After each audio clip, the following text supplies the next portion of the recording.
Všetkých vás pekne pozdravujem a dovolte mi, aby som na úvod pánovi predsedovi zablahoželal k zvoleniu do tejto významnej funkcie v Českej sociálnej demokracii. Zaželal mu len to najlepšie, pretože ho čaká kus práce, až kým ľudia v Českej republike sa rozhodnú, akú chcú alebo nechcú vládu. Vážené dámy a páni, milí priatelia, každá jedna vláda, každá jedna politická strana, a je úplne jedno, či ide o krajiny, kde je pravicová vláda, alebo krajiny, kde je ľavicová vláda, rieši ten istý problém. A to je problém konsolidácie verejných financií, problém podpory hospodárskeho rastu, problém boja s nezamestnanosťou. To sú tri základné okruhy, ktoré dnes zamestnávajú každého jedného politika, bez ohľadu na to, či sedí vo vládnej lavici, alebo sedí v lavici opozičnej. Na Slovensku je čistá sociálno-demokratická vláda. Úplne čistá, pretože vláda pozostáva iba z jednej politickej strany a je to rovnako vláda, ktorá sa rozhodla pri riešení problémov, o ktorých som teraz hovoril, používať čisto sociálno-demokratické prístupy. Zmenili sme zákonník práce na obraz sociálnych demokratov. Nepristúpili sme k zvýšeniu dane z pridanej hodnoty, ako neustále ponúka pravica ako jediné riešenie, že poďme zdaňovať spotrebu. Viete, je iné zdaňovať spotrebu v krajine, kde ľudia zarábajú 100 000, 150 000 korún mesačne. Ale iné je zdaňovať spotrebu v krajinách, kde priemerné zárobky, kde dôchodky sú stále nízke v porovnaní s európskym priemerom. Čiže cesta zdaňovania spotreby v takých krajinách, ako je Slovensko, je len cesta zdražovania. Je to len a len cesta prenášania zodpovednosti za krízu na plecia ľudí, ktorí by viacej platili za elektrinu, za potraviny, za bežné veci, ktoré potrebujú každý deň k životu. My sme sa rozhodli s cestou zdaňovania príjmov. Príjmov ľudí, ktorí zarábajú veľa. Zdaňovania príjmov právnických osôb. Zaviedli sme rôzne dane pre banky, pre monopoly. A vychádzali sme z toho, že peniaze treba hľadať najmä tam, kde sú. Vedieme dnes pomerne nekompromisný súboj o dane, pretože na Slovensku je módou neplatiť dane. A je aj taká falošná solidarita niekedy s tými, čo neplatia dane, pretože keď je pri vláde sociálna demokracia, prečo by im niekto mal platiť dane? Ale aj s touto problematikou sa postupne vysporiadávame a môžem dnes s radosťou konštatovať, že už vo februári tohto roku sme mali vyšší ako plánovaný výber daní.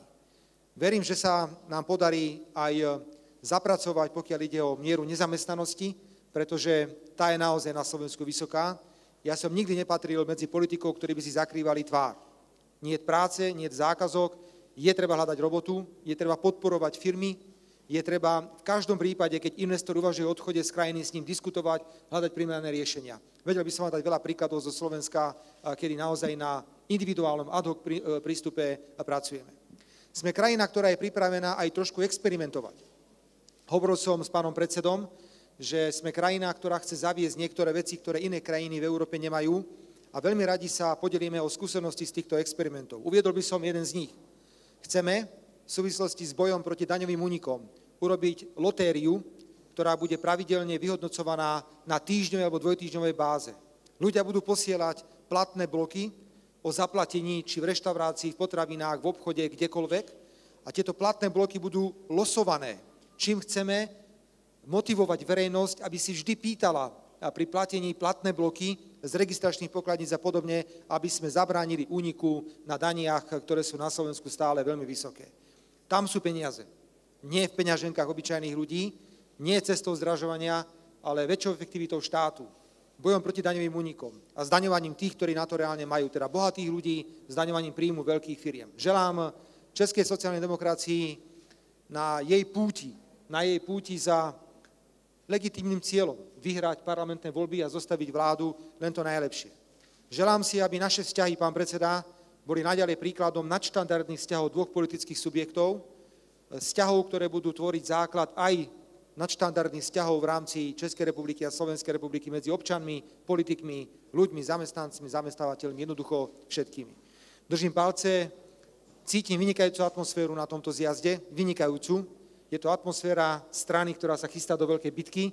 V tejto bitke budem držať palce a teším sa na najbližšie stretnutie, ktoré budeme mať v apríli a potom aj na ďalšie stretnutia, ktoré budeme mať. Takže ešte raz ti blahoželám. Ďakujem pekne. Dovolte mi, dámy a pánové, abych velmi srdečně poděkoval panu předsedovi Ficovi za to, že ve svém náročném programu předsedy vlády Slovenské republiky si našel čas na to, aby přijel sem do Ostravy, aby navštívil sjezd České strany sociálně demokratické. Česká sociální demokracie si toho velmi váží. Stejně jako si velmi vážíme dobrých vztahů, dlouhodobých dobrých vztahů, které máme se slovenskou stranou Smer. Pro nás je období, kdy strana Smer je ve vládě, zejména v těchto obtížných ekonomických podmínkách, velkou inspirací. My se snažíme, abychom jako sociální demokraté velmi pozorně sledovali jednotlivé nástroje, recepty a řešení, která sociálně demokratická vláda na Slovensku volí tak, aby podpořila hospodářský růst, aby prosazovala sociálně spravedlivou politiku. U nás naše vládní strany ODS a TOP 09 tvrdí, že změna politiky není možná. Říkají, že kdyby vládla sociální demokracie, že by dělala totéž, co dělá dnešní vládní pravice. Pokud se podíváme na dnešní slovenskou vládu, tak vidíme, že změna možná je. Že je možné dělat takovou hospodářskou politiku, která myslí nejenom na stabilizaci veřejných rozpočtů, ale myslí také na zaměstnanost. Že je možné dělat spravedlivější daňovou politiku, než představuje filozofie rovné daně. Že je možné dělat takovou daňovou politiku, která není postavena na zdražování potravin a léků, jako je například zvyšování daně z přidané hodnoty.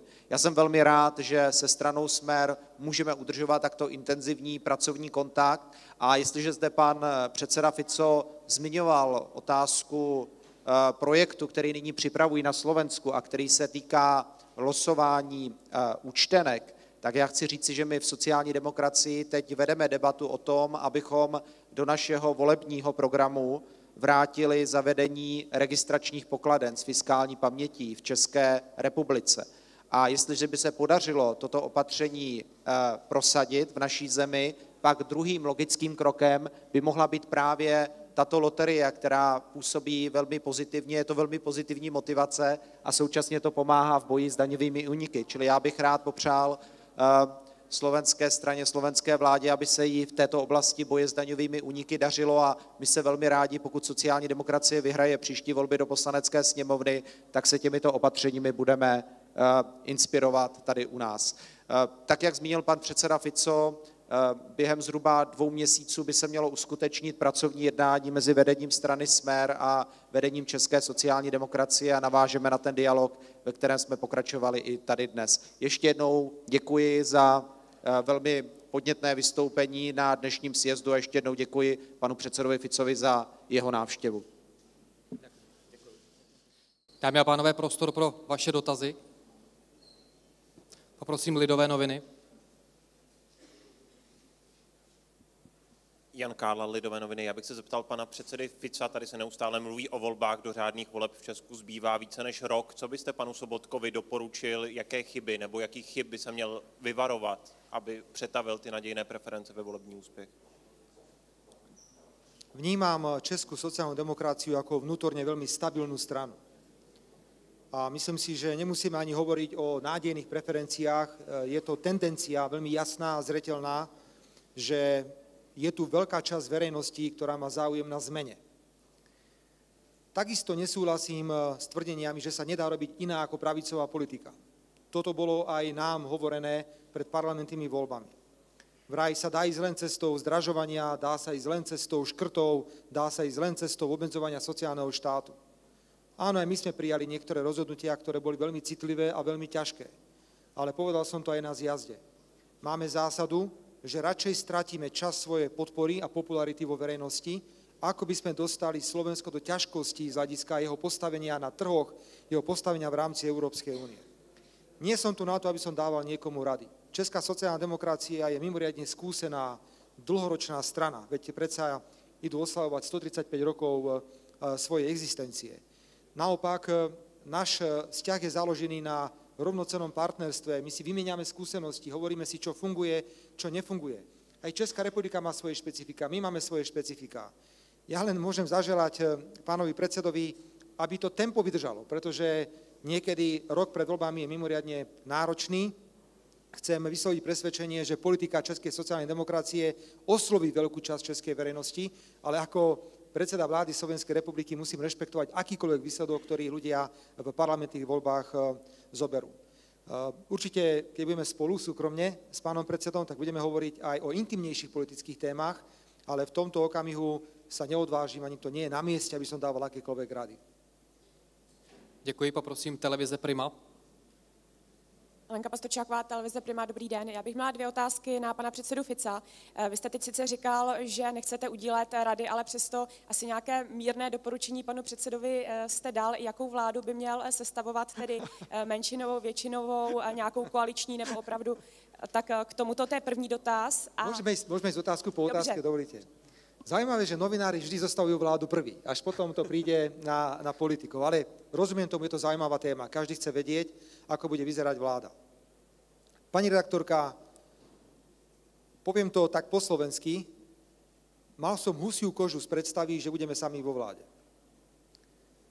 A ako sme videli nad ránom reálny výsledok parlamentných voľbách, sme vedeli, že žiadna z opozičných strán nepôjde s nami do vlády a nechajú nás v tom úplne samotných. Vedel som veľmi jasne vo volebnú noc, že Smer bude vládnuť sám ako politická strana. Má to svoje výhody a má to svoje nevýhody. My sme ponúkli opozičným stranám otvorenú spoluprácu, že nech sa páči, poďte, vytvorme veľkú koalíciu, ale bolo to absolútne odmietnuté. Výhody spočívajú v tom, že keď máte stabilnú stranu, ako je Česká sociálna demokracia, viete prijímať rozhodne, rýchlo rozhodnutia. To je veľmi dobré, pretože rozhodujete len v kruhu svojich najbližších spolupracovníkov, plus my sme vytvorili veľmi široký priestor pre sociálny dialog. Ďalšia výhoda je, keď máte stabilný poslanecký klub, že rozhodnutia v parlamente sú hladko prijímané a vláda sa nemusí obávať o stratu väčšiny. To sú naozaj veľké výhody. Má to aj svoje nevýhody. Keď viacej sneží, tak na vine je Fico. Keď niečo sa stane, za všetko zodpovedá Smer, sociálna demokracia, vláda a samozrejme premiér. Mrzí ma však jedna vec a ja si ju dovolím povedať tu na Slovensku a pravdepodobne bude na ňu musieť byť pripravený aj pán predseda v prípade, že by bol úspešný. Ľudia, ktorí sú vo vláde, hovorím teraz o Slovensku, alebo ktorí boli 20 mesiacov vo vláde, veľmi rýchlo si vymazali, vyresetovali hlavy. Ako keby vôbec neboli vo vláde. Chodia teraz a hovoria nám veci, pri ktorých neverím, že som ich počul, pretože hovoria to ľudia, ktorí priamo zodpovedali za mnohé katastrofálne situácie. To by mi tak nevadilo. Vadí mi niečo iné. Opäť sa budú na mňa hnevať opoziční politici zo Slovenska. Viete, čo je ich politika? Aby bolo zle. Aby bolo zle. Mám niekedy pocit, že chodia každé ráno do kostola, hádžu korunky, alebo teda eurá na Slovensku, do toho zvončeka, ako hovoríme, a modlia sa, Pane Bože, len nech je vysoká nezamestnanosť. Pane Bože, len nech je zle. Nech len hospodársky rast je čo najnižší na Slovensku. A nech majú škandály. A nech sa im ešte niečo stane. Nech príde potopa. Toto je, bohužiaľ, často politika len zla, ktorú ja musím odmietnúť. Keby ponúkli alternatívu a povedali, takto by sme to robili my. Keby súperili o voliča na Slovensku tým, že toto robí Smer, nepáči sa nám to, ale my ponúkame toto. Okrem zvýšenia DPH o 4% neponúkli nič. A keď sa ich pýtam, povedzte, kde by sme zobrali 2,7 až 3 miliardy eur na konsolidáciu verejných financií, na to nemajú žiadnu odpoveď. Čiže byť sám vo vláde, mám teraz na mysli politickú stranu, lebo také niečo sa môže stať aj v Českej republike, je výhodné aj nevýhodné, ale v čase krízy to má veľmi veľa výhod. Veľmi, veľmi veľa výhod. Preto dnes, hoci som mal husiu kožu v minulosti pri tejto predstave, dnes si hovorím, pri všetkých nevýhodách je to model, ktorý je na boj s hospodárskou krízou veľmi, veľmi dobrý. Ešte jednu poznámku poviem aj tu pred vami. Tak asi to nerobíme až tak zle na tom Slovensku, keď Slovensko bude mať jeden z najvyšších hospodárskych rastov v eurozóne. Zdá sa, podľa odhadov Európskej komisie, že v roku 2014 bude mať Slovensko druhý alebo tretí, myslím, že druhý najvyšší hospodársky rast v eurozóne. Asi to nerobíme tak zle, keď máme tretí najnižší verejný dlh v eurozóne. Nezamestnanosť, bohužiaľ, to je téma, pokiaľ nebude práca, bude aj nezamestnanosť a robíme s ňou všetko, čo sa dá robiť. Preto želám pánovi predsedovi Sobotkovi, aj keď je to ťažké, pokiaľ by mohol sám zostaviť vládu, nikdy by nemal zaváhať nad touto možnosťou. Nikdy. Po našich skúsenostiach. Děkuji, tak jestli ještě můžu ten druhý dotaz. Jak vy vnímáte, pane předsedo, že nejoblíbenější český politik se nedostal do vedení sociální demokracie, myslím tady Jiřího Dienstbiera? Děkuji. Kto sa nedostal, prepáčte, ešte raz celú otázku. Jiří Dienstbier, Meno som ano, rozumel, ale dali ste mu nejaký prívlastok. nejoblíbenější český politik podle některých průzkumů, že se tedy nedostal do vedení strany. Pani redaktorka, neviem, či môžem taký príklad použiť, pretože to je vnútorná vec českej sociálnej demokracie, koho si zvolí alebo nezvolí, ale to tak niekedy býva. Prepáčte, dúfam, že sa nenahneváš na mňa. Gorbačov bol tiež populárnejší vonku ako doma. Mne to je ťažko hodnotiť. To je vec pohľadu delegátov. Takéto prekvapenia sa stávajú aj v iných stranách, alebo takéto rozhodnutia. Rešpektujme rozhodnutie delegátov Českej sociálnej demokracie, ktorí sa rozhodli si zvoliť svoje vedenie. A mne neprislúcha komentovať dôvodenie, čo ja len hovorím, že stáva sa to. Stávajú sa takéto situácie aj v iných stranách. Tak poprosím, pokud je nějaký další dotaz, vidím Mladou frontu. Dobrý den, jako Pokorný, já bych se chtěl zeptat pana slovenského premiéra, když už tedy od vás převezmeme možná tu daňovou loterii, jestli byste o ní řekl něco víc, jak to na Slovensku bude fungovat, protože tuším ze zpráv, že i tam je to teprve v fázi příprav a ještě se o tom moc neví, tak jak dlouho trvají přípravy, co se dá vyhrát. A...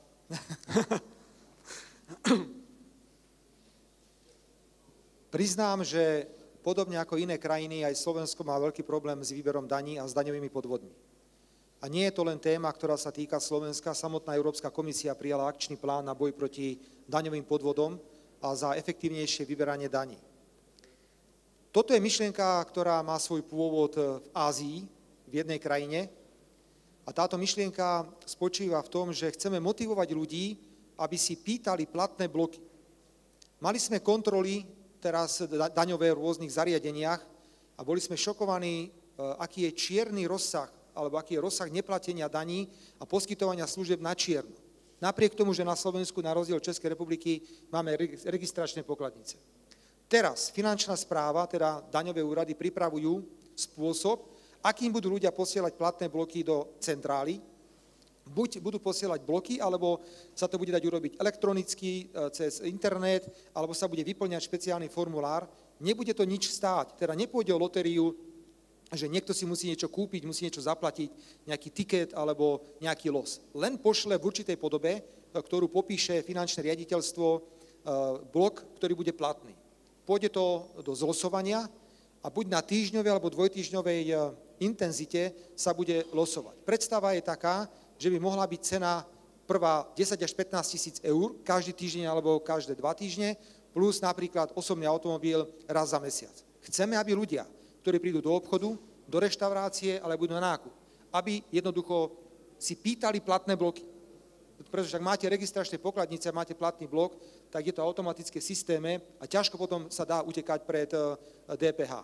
Neviem, či ste zachytili, a poviem to možno ako úsmevnú príhodu, ale to len naznačuje stav, kde sa nachádzame. Minister financií Slovenskej republiky, ktorý je všeobecne známa slovenská osobnosť, ide do reštaurácie a dajú mu falošný blok. Predseda vlády, ja som si išiel rekonštruovať krb. A firma stavebná sa ma pýta, či to chcem z DPH alebo bez DPH. Takže asi je problém. Asi je problém. A potom my musíme škrtiť ľudí niekedy musíme prijímať ťažké rozhodnutia, aby sme našli peniaze a pritom si uvedomujeme, že rozsah čiernej ekonomiky, neplatenia daní je obrovský. Toto je niečo ako keby nejaká móda. Ja viem, že ľudia nechcú platiť dane, kto by chcel platiť dane. Ale potom si povedzme, že bez daní nebude žiadny štát. Potom budeme platiť za všetko.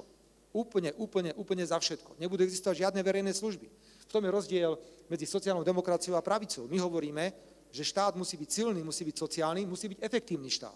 Štát musí poskytovať verejné služby. No ale na verejné služby potrebujeme mať peniaze. Keď má nejaká krajina 10% dane a sa predbieha v tom, že čím nižšie dane, tak si myslia, že lepšie, potom štát prirodzene nemá zdroje na to, aby ten štát mal nejakú charakteristiku, aby nejako vyzeral. Čiže na tomto pracujeme veľmi intenzívne. Ešte vám môžem povedať, pán redaktor, že prvý plánovaný nejaký dátum, o ktorom hovoríme, ak nebudú nejaké veľké prekážky, je september, október tohto roku. Děkuji, poprosím, viděl jsem ČTK. Jakub Rozpěva Četka, pane premiére, vy jste v část toho projevu věnoval otázce nutnosti mít stranickou jednotu. Česká politická scéna je poměrně známá svou nejednotností. Jestli máte nějaký recept, který jste poradil panu Sobotkovi, děkuji. Pokiaľ ide o politickú scénu na Slovensku, Smer sociálna demokracia zintegroval celú stredoľavú časť politického spektra. Na pravej strane je veľmi veľa politických subjektov, ktoré sa naďalej trieštia. Pán redaktor, ale predsa len musím povedať, že také dominantné postavenie jednej strany v stredoľavom priestore má aj svoje veľké nevýhody. A poviem prečo.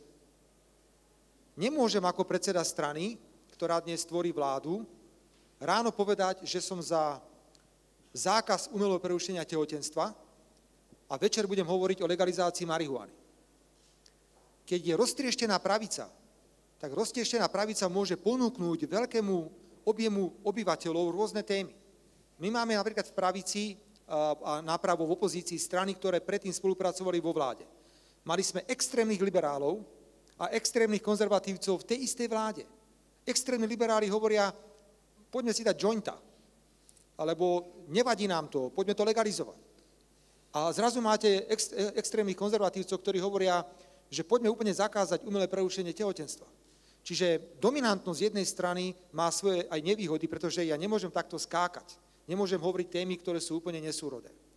Pokiaľ ide o vnútornú silu strany, strana si musí povedať, že nebude venovať sa svojim vnútorným malicherným sporom a bojom. Ale to je úlohou vedenia strany.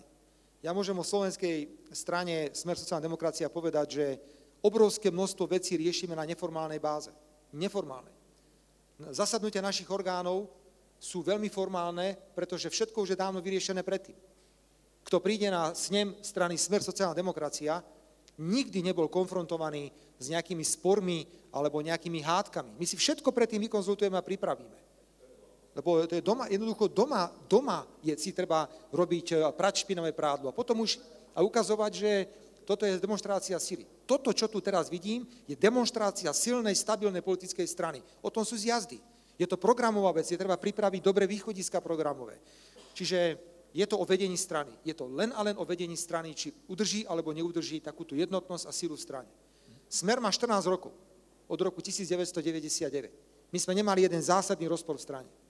Jeden jediný zásadný rozpor. Ani programový, ani personálny, ani nevidím momentálne perspektívu, že by takéto niečo mohlo v strane v krátkom čase nastať. Dámy a pánové, poprosím o poslední dotaz. Vidím kolegu. Martin Čaban, Deník E15, dobrý den. Já mám dotaz na pana premiéra Fica. Jaký má zkušenosti se snižováním počtu zdravotních pojišťoven, který na Slovensku probíhá a který má i Česká sociální demokracie v programu, tak jestli je to doporučení hodný krok? Rôzne názory sú legitímne. Je názor, že treba mať pluralitu zdravotných poisťovní, teda viac, a je názor, že treba mať jednu zdravotnú poisťovňu. Dokonca je to aj tak niekedy, že zdravotné poisťovne nie sú v danej krajine a nič sa nedeje. A rieši to nejaký iný orgán. Poviem názor vlády Slovenskej republiky. Považujeme za amorálne a nespravodlivé, ak ľudia zo zákona musia poslať peniaze ako zdravotné poistenie do zdravotnej poisťovne, ide o verejné zdroje, a súkromná zdravotná poisťovňa si z toho odsekne svoj zisk. Veď predsa majú správny fond. Nejaké percento z vybraných peňazí si môžu nechať a z toho nech majú aj platy, aj nech majú kancelárie, nech majú aj auta. Ale prečo by si mali nechávať z peňazí ľudí obrovské množstvo peňazí ako niečo, čo je ich zisk? My sa o toto veľmi teraz bijeme na Slovensku a sme sa rozhodli, toto je oficiálna politika vlády. Máme 2 súkromné poisťovne a 1 verejnú. Ponúkame majiteľom súkromných poisťovní, aby odpredali tieto poisťovne štátu. Ak tak neurobia, demokratickým, legitímnym spôsobom, ktorý sa nazýva vyvlastnenie, ktoré je uzákonený v Ústave Slovenskej republiky, pristúpime k vyvlastneniu na základe zákona vo verejnom záujme a za primeranú náhradu. Nájdeme nejakého auditora zahraničného, ktorý povie, takáto je hodnota tejto poisťovne, takáto je hodnota tejto poisťovne. Zistili sme pri predbežných odhadoch, že náklady spojené s takýmto vyvlastnením sa nám veľmi rýchlo vrátia, keď sa budú do zdravotníctva dostávať všetky peniaze, ktoré ľudia reálne vyzberajú. Toto je náš pohľad na zdravotníctvo. Je to podľa mňa nespravodlivé. Prečo si má nechať nejaký súkromný podnikateľ časť verejných zdrojov? Ja tomu nerozumiem. To je nádherné podnikanie. Nádherné. Poprosím pana předsedu Sobotku. Děkuji, abych jenom velmi rychle zareagoval ještě k tomu tématu, které i nám připadá velmi zajímavé a atraktivní, a to je otázka registračních pokladen a případné návazné loterie s účtenkami. Jenom abych připomenul tu situaci v České republice, tak jak dnes vypadá, ono je bohužel odlišnější od té slovenské. Naše poslední vláda sociální demokracie prosadila zákon o zavedení registračních pokladen. Ten zákon ale v roce 2006 zrušila vláda Mirka Topolánka, to znamená registrační pokladny, které se měly rozběhnout tuším od roku 2007, tak zavedeny u nás nebyly. My teď v rámci sociální demokracie, a chceme tu debatu rozvinout i se zástupci zaměstnavatelů a odborů, vedeme debatu o tom, abychom do našeho volebního programu znovu zavedení registračních pokladen z fiskální paměti zařadili. Pokud se proto sociální demokracie rozhodne a nalezneme na tom shodu jak s odbory, tak se zaměstnavateli, tak náš volební program pro rok 2014 již tento závazek bude obsahovat. A pokud by se povedlo, a já věřím, že se to povede, na Slovensku spustit systém, který už řadu let funguje například na Tajvanu, to znamená losování účtenek, tak vidíme tu slovenskou zkušenost také jako velmi inspirativní pro Českou republiku. Ale pro nás by musela nejprve existovat fáze zavedení registračních pokladen a já osobně jsem jejich příznivcem, protože se domnívám, že mohou pomoci v boji s daňovými úniky a s šedou ekonomikou, zejména pokud je o krácení daně z přidané hodnoty. A ještě jedna poznámka, která se týká koalic. Já myslím, že dneska to vidíme v přímém přenosu a vidíme to každý den, jak také mohou skončit vládní koalice. Ta naše dnešní vládní koalice je ve fázi paralýzy. To znamená, ty vztahy jsou do té míry špatné mezi jednotlivými koaličními stranami, že vláda již není schopna přijímat rozhodnutí a koalice již není schopna přijímat rozhodnutí. Tím konkrétním příkladem byl fakt, že my jsme tady 3 měsíce neměli ministra obrany jenom proto, že na tom nebylo možné nalézt v koalici shodu. Rok nemáme prezidenta Nejvyššího kontrolního úřadu jenom proto, že se vládní většina nebyla schopná dohodnout na svém kandidátovi. A těch příkladů je celá řada. Čili když to dnes vidíme my, vidí to dnes občané, tak si myslím, že představa jednobarevné vlády, kde by byla jasná odpovědnost, je alternativa, která by mohla po těch příštích volbách do Poslanecké sněmovny uspět. Dovolte mi ešte jednu poznámku politologickú nadviazať. Na Slovensku máme takisto skúsenosť zo širokej vládnej koalície, ktorá fungovala za vlády Ivety Radičovej. Túto koalíciu sme nazývali zlepenec. Bola to zmes všetkého a tak to aj v praxi vyzeralo. Ale to je ich problém. Jednoducho povedali, že nepustia víťaza parlamentných volieb k moci, dali sa dohromady, zlepili a vytvorili nejakú väčšinu. Niekde inde vidím ťažkosť. Takýto zlepenec dáva priestor extrémnym bláznom, polobláznom, pretože ak je súčasťou blázon alebo poloblázon väčšiny a oni tú väčšinu za každú cenu potrebujú udržať, tak blázna alebo poloblázna pustia k sebe k vládnej moci. Zlepence široké vládne koalície sú cesta, ako púšťať bláznov do politiky. A to ja hovorím o Slovensku teraz. Pretože na Slovensku sú politici niektorí, ktorým treba zdávať občiansky preukaz. Hovorím to veľmi otvorene a ja môžem o situácii na Slovensku hovoriť veľmi jasne a bez akýchkoľvek problémov. Široké vládne koalície, vládna moc za každú cenu otvára priestor extrémistickým, populistickým návrhom, tlačí tú rozumnú časť vládnej koalície do kúta, vláda jednoducho potom nie je schopná príjmať racionálne rozhodnutia. Ja som dnes, opakujem veľmi rád, že v tejto krízovej situácii je Smer sociálna demokracia ako politická strana sám alebo sama vo vláde. Poprosím o opravdu poslední dotaz. Český rozhlas. Pane premiére, už unikla stejná, ale já se myslíte si, že ten příklad, který jste dal, se přestoupí na naši současnou vládu a teď mi nevěděme, prosím vás, že jste vůbec nic. Pán redaktor, jen do toho. Česká vláda a Česká republika, to sú suverénne inštitúcie. Prepáčte, by bolo absolútne nevhodné, aby som ja komentoval čokoľvek. Ja môžem len to povedať, že som veľmi rád, že aj medzi premiérmi Českej a Slovenskej republiky, bez ohľadu na to, či to je pravicový alebo ľavicový premiér, boli vždy vynikajúce osobné vzťahy, na to mi záleží. To je úplne normálne a prirodzené. Predsa môžu nastať situácie, kedy sa krajiny potrebujú. My to teraz robíme pri viacerých témach, že spolupracujeme. A bolo by neúctivé hodnotiť akúkoľvek inú vládu. Ja keď stretnem vašeho pána premiéra, ja si ho vážim, veľmi rád sa s ním stretnem, veľmi rád si podám ruku a som šťastný, že máme takéto vzťahy, aké máme. A ja by som si nedovolil povedať nič na adresu Českej republiky. Dámy a pánové, děkujeme za pozornost. Děkujeme. Pekne. Ďakujem. Naschledanou.